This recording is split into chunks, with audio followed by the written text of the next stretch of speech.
Bu dəfə də zamana qənaət edən, müraciətlərinizi asanlaşdıran növbəti yeniliklə qarşınızdayıq.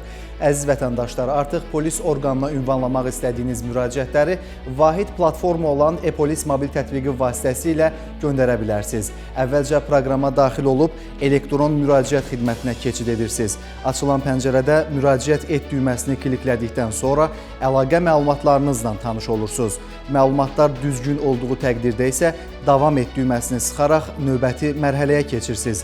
Bu zaman qarşınıza çıxan qaydalarla tanış olub davam et düyməsini klikləyirsiniz. Sonra gələn ümumi məlumatlar hissəsində müraciət edən şəxs kateqoriyasını, hara ünvanlanır, müraciətin növünü seçirsiniz. Əgər şikayət edəcəksinizsə, şikayət etdiyiniz şəxsin daxili işlər orqanının əməkdaşı və ya digər şəxs olduğunu qeyd edirsiniz. Ardınca müraciətin mövzusunu və hadisə yerini yazırsınız. Növbəti düyməsini sıxaraq cavabdeh barədə məlumatlar hissəsində şikayət etdiyiniz şəxs haqqında bildiyiniz məlumatları da daxil edib yenə növbəti düyməsini sıxırsınız. Mətin, şəkil və ya sənəd varsa onları da əlavə edərək müraciəti təsdiqləyirsiniz.